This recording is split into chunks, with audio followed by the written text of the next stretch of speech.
We just got some fan mail. We just got some fan mail. You know the rest. Fan mail, the lifeblood of my ego. Let's see what we have. Fan mail from proud parents.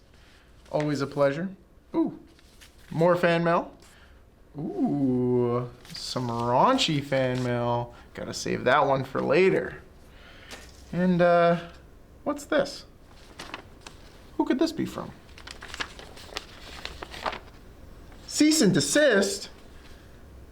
Dear Tyler McGuigan, this letter is served upon due to you being the worst influence on our fan base and brand. We literally hate you. We are going to sue you because you make us look bad. We're going to get a restraining order against you. You're going to have to pay us big time. If you ignore this, we will be forced to take measures. It's nothing personal. It's just business. Sincerely, Mr. Mouse. Oh man, I don't know what to do. I gotta go somewhere. I gotta go into hiding. All right, let's get through this episode quick so I can avoid these guys.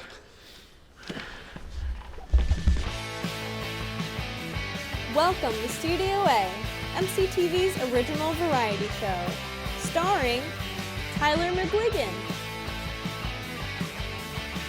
Daniela Bonifetti,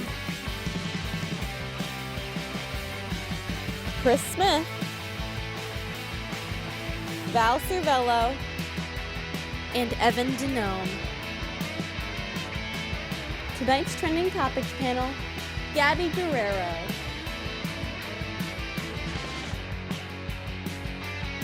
Now please welcome your host, Tyler McGuigan.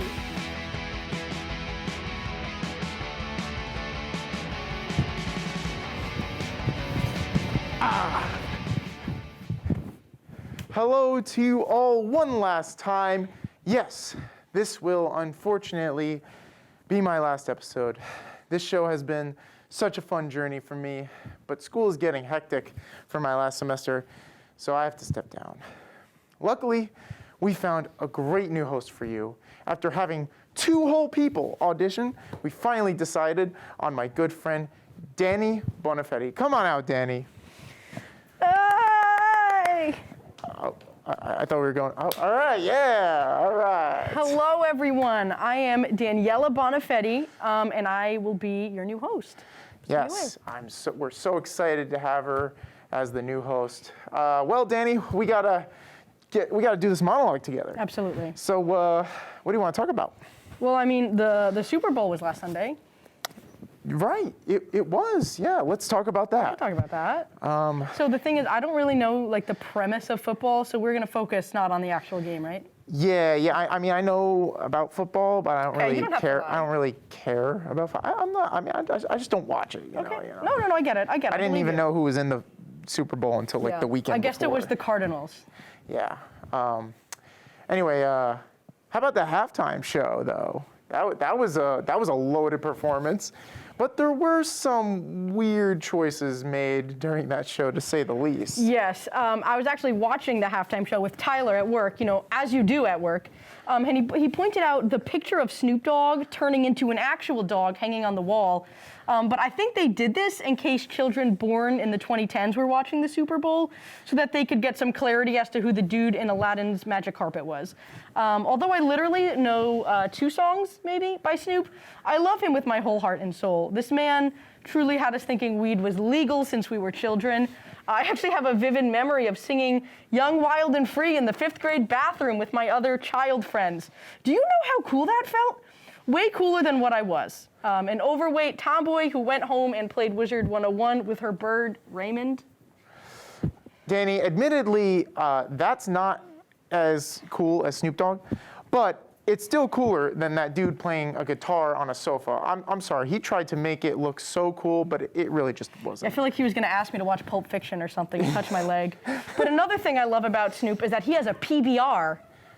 What's that? Well, a PBR is a professional blunt roller who the DOGG pays 40 to 50 grand a year. Really? As he puts it, if you're great at something that I need, I'm hiring you. Also, did anybody else ask themselves if the giant mixer on the roof was real? I don't know if you noticed, but like, was Dr. Dre actually like mixing Eminem's performance, or was he just simply pretending? Like, I'm assuming there's no way he was truly like actually mixing a performance while being like several feet from a live artist at the like Super Bowl. happening right behind Yeah, him. I don't think that's possible, but it does make me wonder who was the brains behind putting the mixer up there. Like, I get Dre's a producer, sure. Oh, let's give him producer equipment, but did he really need to pretend to mix levels during the Super Bowl? Like, I feel like whoever was in charge of that, like, decision about what the performance were going to do just didn't think it all the way through. Yeah, Feel that way? yeah, and you know, 50 Cent wasn't even included in like the promos for the halftime social. I didn't even know he was going to be there, and then he just suddenly showed up hanging upside down like Spider-Man. Like, I was truly shocked. How long do you think he was hanging up there before they like eventually cut to him?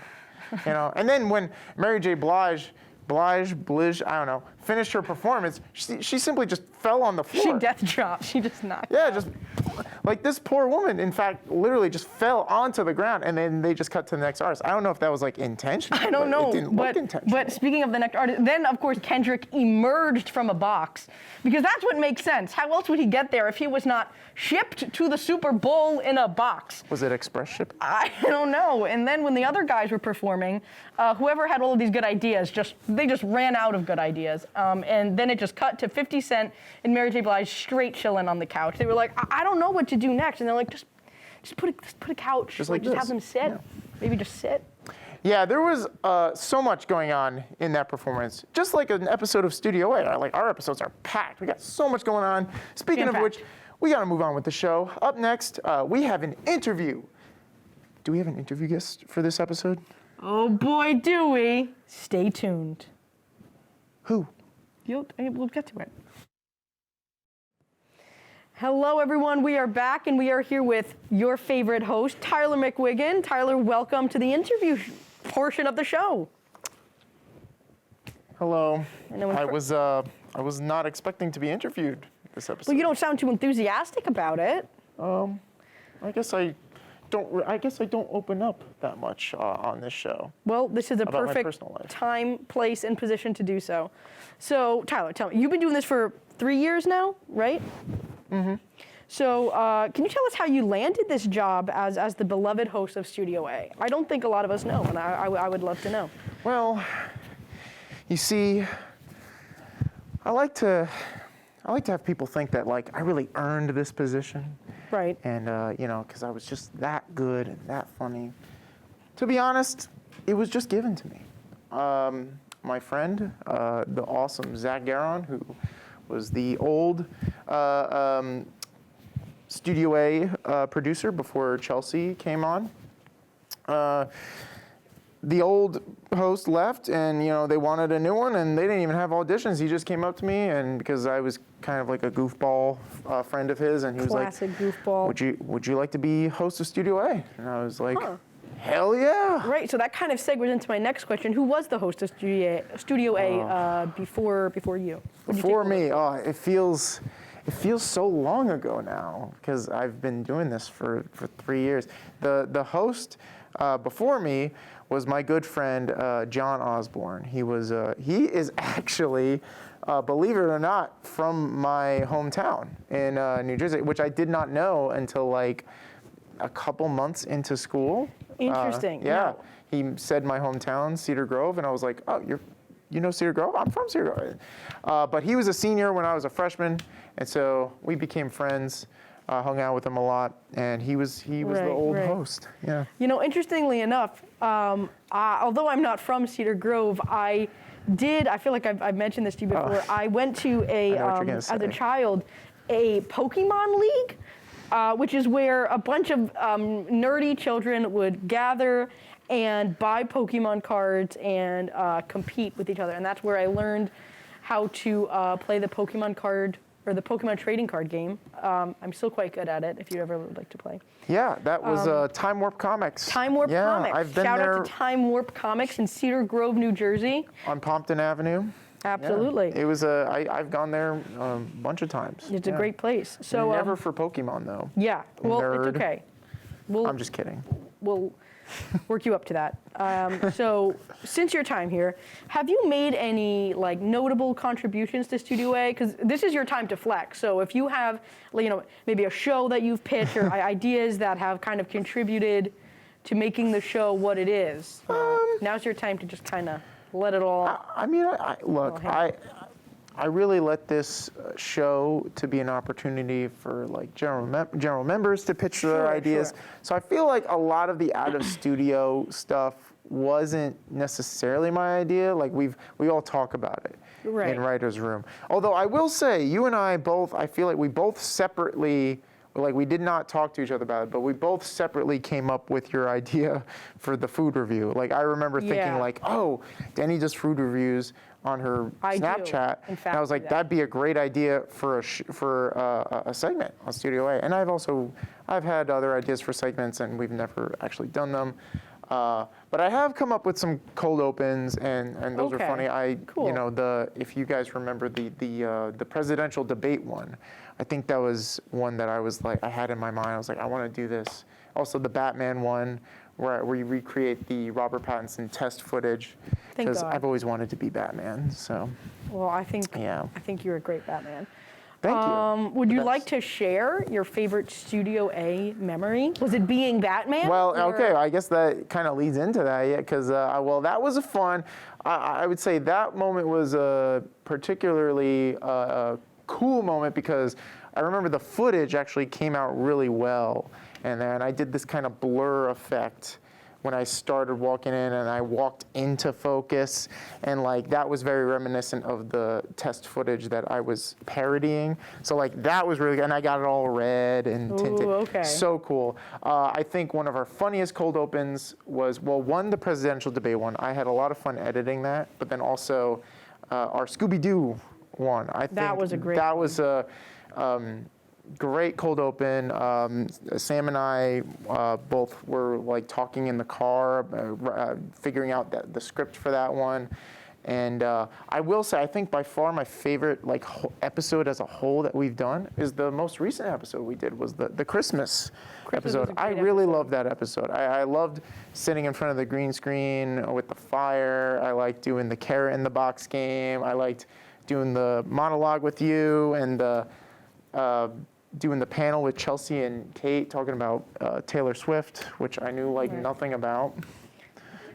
I love that. I love it. So a lot of your favorite moments were also for the good of the show. I think that's very sweet. I think that's very telling of who you are as a host. I think that's very precious. You. So obviously you have done a lot of comedy and stuff on the show. So do you have a certain type of content or certain jokes you like to make, or I guess content to make jokes about? Some people talk from experience. Yeah, I kind of do. I like this. I get this wasn't really intentional, but I feel like a lot of the jokes that I've been making, specifically like my monologue, a lot of them have just been like rants about stuff that about like things that I'm unhappy about as a nerd, and I try to throw jokes in there. I like a lot of. I guess I'm more like I have a certain. I like edgy humor, so I get, but I try not to get too edgy on this show. We kind of make it accessible to everybody. It's a liberal arts campus. Yeah, you can only do so much. Like if you've seen my Soul review, that was probably as one of the edgiest I've gone, or as far as I've gone on the show. But yeah, that was fun. I mean, I try all different sorts of comedy. I liked I actually really like the episode where I tried kind of deadpan humor or anti jokes to kind of bring out my inner to kind of represent Norm Macdonald, because I really love Norm Macdonald. That actually is a little bit of my next question, if you don't mind me jumping into that. So I know you're a film major, but you've also done a lot of performing and stuff. Do you have any inspirations, either filmmakers, comedians, anything of the sort that kind of inspired the stuff you do in and out of Studio A? Well, I would say, so like I was saying, Norm Macdonald was definitely probably the biggest inspiration for the Lazy episode, where I did my monologue, where I wrote down a bunch of jokes on a piece of paper that were bad on purpose, they were really terrible jokes. That, and then Eric Andre has been a big Right, I could influence see on the that. show. We did a whole cold open that was based on that, where I killed Eli with a lightsaber and ran around like a crazy person.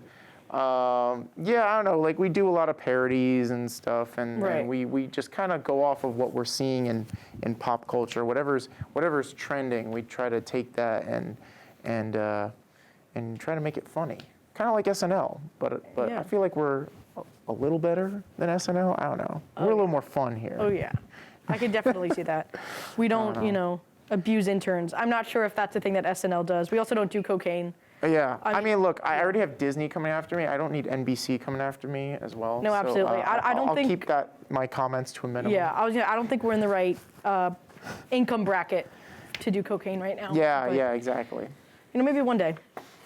That's a joke. Well, anyway, Tyler, that's all the questions I have for you. You have been a wonderful interviewee, as you've been wonderful on this side. So You've thank been you a wonderful interviewer. Do you want to embrace? Can we embrace? Sure. I think this might be a first on Studio A. Come out here so everyone can see. The show is in good hands. The show is in good hands. That's all I have for the interview portion.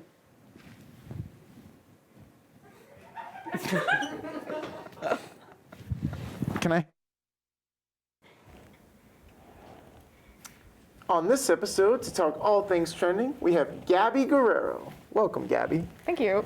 As we have mentioned before, the Super Bowl was last weekend, and with that came some special commercials. Right now, we'll talk about which ones were our favorite and which ones could have been better. I will preface this segment by saying I was, in fact, somewhat, to a degree, some extent, inebriated, and there's a percentage of possibility that I slept through a lot more than I thought. So let's start. Okay. Well, honestly, I can't. There wasn't. Most of the commercials that I really liked, that stood out to me and that I liked, were basically the ones that were for like movies and TV shows. Like the Doctor Strange one was really cool, and it showed off a lot of cool and interesting things, some new footage, some reveals as to like who's gonna be in it, and that was cool. And then I watched the full trailer. They had the new Lord of the Rings show. They showed footage for the first time during the Super Bowl. That was cool. Although I will say, I was dying. I was hoping to God that there would be a Kenobi trailer, because last time they had something Star Wars related coming out in May, they showed it off during the Super Bowl, which was Solo. Yeah, I thought it was fine though. Well, not fine, but I really enjoyed that Ewan McGregor was in the Expedia commercial. I feel like even though like the commercials, That was like a troll, honestly. yeah, no, I feel like the commercials themselves, like I didn't think were that good, but I did like like the commercials I liked were because of like the celebrities that kind of made like a little appearance, because I know Dolly Parton and Miley Cyrus had like the 2-part commercial, which I thought was kind of cute, Yes. and that like Ewan was in the Expedia commercial, which I thought was fun. There was that one that was like, oh, I thought one of the most interesting ones was the, I forget what car it was, but it was the Sopranos commercial. It was like a car commercial, but they like recreated the intro to the Sopranos with the daughter character driving instead of Tony Soprano. Oh, that's funny. And that was cool, especially as a New Jerseyan. It was cool to see. But I don't really remember the car that they were. Maybe a Ford. I guess it wasn't that great of an ad, but it was cool to watch. Was there a Toyota commercial in the Super Bowl? Like, if I start Probably. talking about this, that's probably from the Super. Okay. Probably. There was one commercial where, and I was really like moved by it. I can't remember what it was, but it was like about like taking risks and going places and like living your best life from moment to moment. And it ended with something that was like a very big call to action statement, and then was like, choose Toyota. Like, Yeah. it wasn't about Toyota. I don't think Toyota was in the commercial. It was like, usually they do this, but it's supplemented with like B-roll of the Toyota going through the mountains or something. It wasn't. It was like a kid growing up or something like that. And then it was like choose Toyota. I'm like, what? No, I feel like specifically the Super Bowl commercials never have anything to do with the product at all. Like, even the Ewan one, I was like, what is this? And it was like Expedia at the end because he was like at the beach. I was like, okay, I guess. I think the Toyota commercial was the one that I heard my friends like reacting to. Yeah, It was I remember like, I had, like, what? I was That like, was a what? Toyota commercial? Like it had nothing to do I think with I was like, oh, I bet this is gonna be cologne. I don't know. And then it was. choose the right cologne. Yeah, it was very cologne, but Call to it action. just simply was not. But yeah, I guess it was an okay year for Super Bowl commercials. It's okay. Yeah. Well, that's all the time we have for this topic, so we'll be right back. Right back. Hello, everyone, and welcome to the first episode of Dando's Dining, where I bring along some friends and we try some food that is on the news, or that people are talking about, or just food that I think would be fun to try. And I am joined with Kirsten. Tom. Evan. And you might know Evan from Evan on the Street, who actually is dropping a new show this episode, so keep an eye out for it. It's going to be phenomenal. The Land, Air, and Sea, which is what we will be trying today, is a new menu item from McDonald's. They actually call it a menu hack. However, they don't build it for you, and it's $12.59. So I'm not entirely sure what you're hacking, except like up the food when you're done. I thought I was gonna be one of those people who were able to live and die without ever putting a fillet of fish in their body. But we're actively choosing to end that streak today. I can't even say I'm not one of the lucky ones, because you don't have to be lucky to not eat a fillet of fish, you just have to be smart.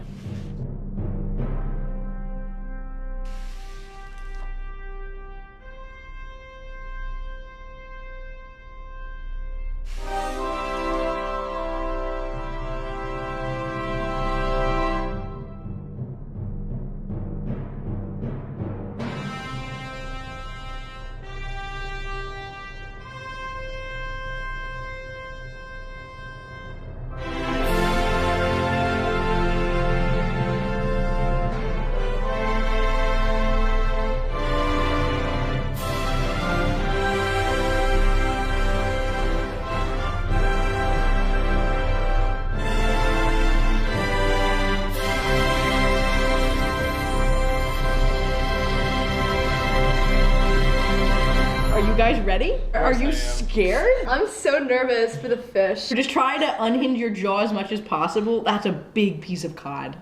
Okay. That's like the biggest All right. part. 3, 2, 1.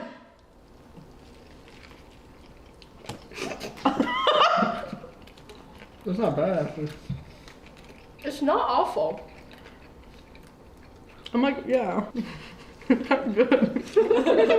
I want to try the fish by itself. Are you sure? It has no taste. I will try the fillet of fish for you guys as well. I'll get the burger meat off of it. Oh, there's the fish. I tasted. Oh. Ew. You know, maybe I don't need to do that. No, I think you should. No, You think try I it. should? Yeah, try it. Get the full experience. Oh my god. Oh. No. Yum! Yum! Why did I eat that whole piece? Because it was low-key good. The sauce made it mostly. I feel like we have a lot to unpack now. That's like manslaughter right there. Yeah. I didn't taste No. Should I try it? any individual piece of meat. This is your second bite of the fillet of fish. Like, something tells me that you don't Can I get actually... like the end piece of that? I want to try some Yeah, fish. go for it. I kind of want the rest of this Um, Big Mac. I don't even know how to. It's like alright, I guess. I don't know. It tastes like you made fish sticks, and then... I've never had fish sticks actually. I don't think I have either, actually. Do you not want your last piece of fish? I'm good. No. I mean, that's all hers. Oh no, I insist. I insist. ate my portion. Is there sauce on it? There's a lot of sauce, and I think Yeah. is what saved the sandwich. Yeah. It's like what, tartar sauce and then like the McDonald's. And then the Big Mac sauce. Yeah. And then we also had Wow, mayo secret from the sauce. chicken. How much mayo did we just A consume? It was, lot. We just ate like 3 different meats doused in mayo, basically. ew, that somehow makes it sound worse. What do we rate it? What are we gonna rate this? Out of Oh. what? Like 10? Yeah. Out of 10. 10 being like, oh my god, this is my favorite meal and I Not wanna that. Yeah, Not okay. that. And 1 being like I like couldn't even finish swallowing it. Which we can't Yeah, say that it was Yeah. even close to that. No. It's all gone. Yeah, we It's did all eat the gone. entire thing. It's $12.59 well spent. Perhaps I might rate it I might rate it a 6. I could say a solid 7.5. Okay. Going I'd go decimals. 5. 5? I was thinking a little lower. I was gonna go 4. Damn. Well, you, for someone who, you know, Who willingly ate the Ate fillet the of whole fish. piece. had 2 bites, took a bite of fillet of the fish, and then said, "Let me just try another piece." All right, I'll just have a I'll piece. bump it up to a 5. Okay, so we The got pressure 5, worked. 5, 6, 7.5. It's just under 6. This was a good meal, but I would never willingly pay money for it. No. Or, like go Oh, to yeah. get it again. Yeah, I don't think, any of us should do that. Thank you for tuning in to the first episode of Dando's Dining, and we'll see you in 2 weeks. Ooh. And we are back. On February 8th, the 94th Oscar nominations were announced, and like always, there are some nominations that may be considered questionable. What do we feel about these nominations? Did any of us actually see any of the Best Picture nominations? That's neither here nor there. No. I actually did not see. But didn't I will either. say, I'm pretty sure Dune got Best Picture, right? I think I Dune, believe so. Dune got a boatload of nominations, and I know this. As which- it deserved. As we can talk about at a later time. But I do appreciate that the positive aspects of Dune were recognized. But if I saw like a best leading actor credit for Timothy for Dune, I would drop out of college right now because I would know that it's actually rigged. For sure.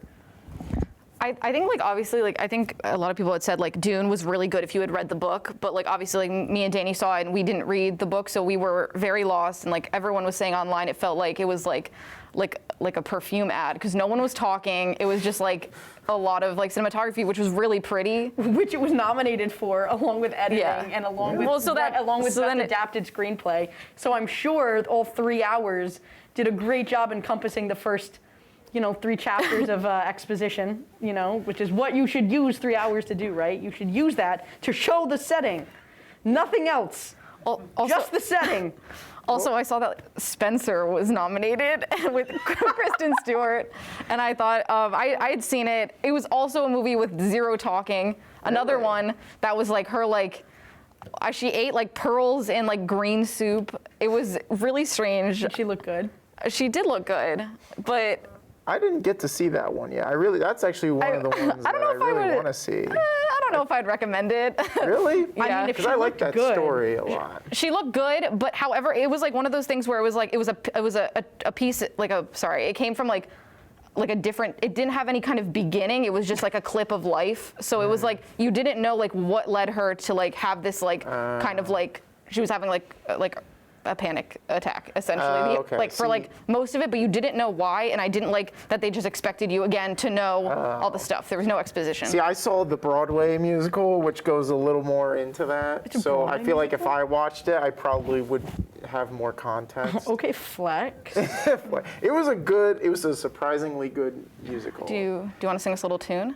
No, sorry. I can't sing. Maybe later, or another time, when I'm not host anymore. I will say, I think it's funny that we can now say that Free Guy is an Oscar Award nominated movie.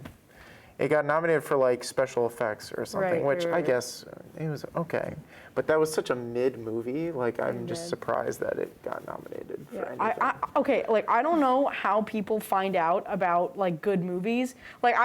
In post, can we just Yeah. flash my number on the screen right now? If you have any information about Oscar-nominated movies, Oscar bait movies, Sundance film, just text me, okay? Because I don't know where I'm supposed to find this out. Because I don't know. Like it was like what about the dog? The Power of the Dog. Oh, I saw that. That was on I Netflix. saw that. I didn't like it. Again, no talking. There's no dialogue in these movies. It's all just like Seems to them. be running theme It's all them like in the walking Academy. around, and they're like, "Oh, Benedict Cumberbatch is like fantastic." Well, Yeah.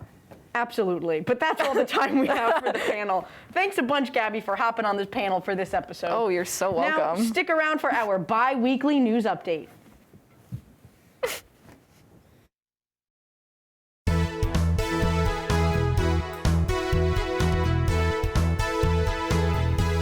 Konnichiwa, and welcome back to this semester of Biweekly Update. We're back and better than ever. Hopefully you'll even see us have some guests this time around. I'm Chris. And I'm Val. Let's start off with my favorite celebrity that doesn't really want to be a celebrity, Shaquille O'Neal. It's been reported and confirmed that gorillas are afraid of the 4-time NBA champ. Can you really blame them though? Like, the guy's massive. If I was an animal and saw a 7'1" giant, I'd shit myself. YouTube and TikTok star Trisha Paytas has announced that she's in fact pregnant. Trisha having a baby's a plot point 2022 absolutely did not need. Hopefully I don't die in the next 9 months and come back as Trisha's reincarnated baby.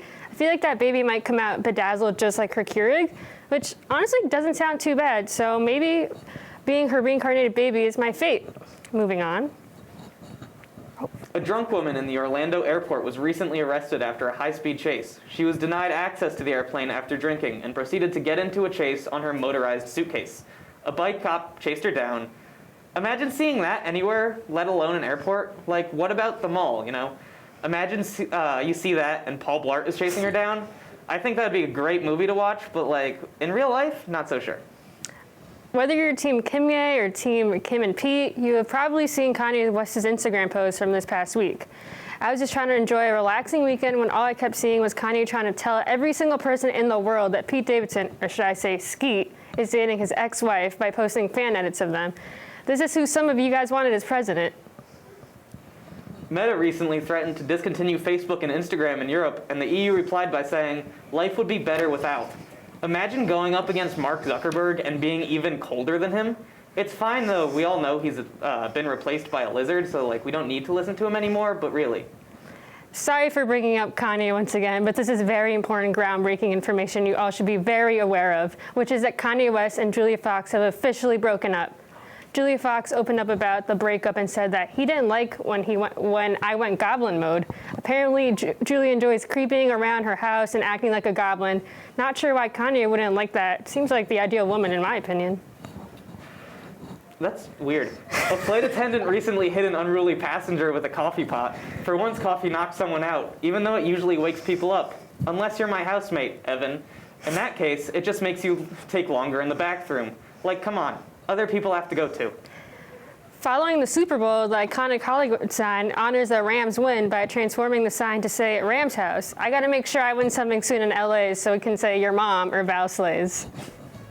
That's all we have for tonight. We'll see you back here in a couple weeks. I'm Chris. And I'm Val. Good night.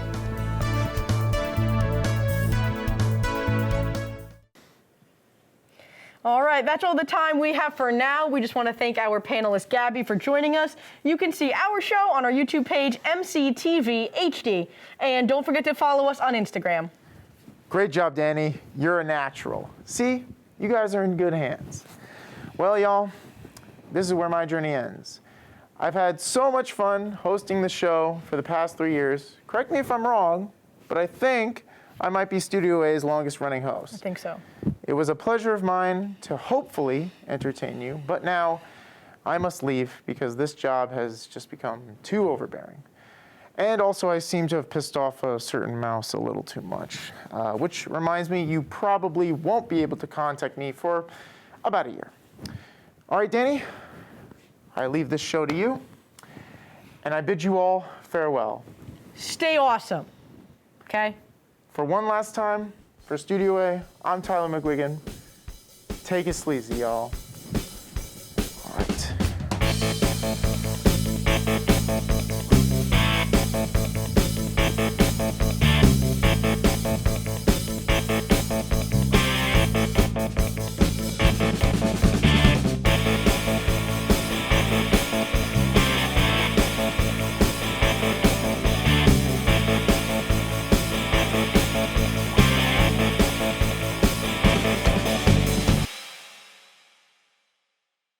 So, gonna ignore my litter, huh? Well, Mr. Whatever, time to teach you that the most magical place on Earth is a one-way ticket to hell! Come on, pick up. Gotta get out of here.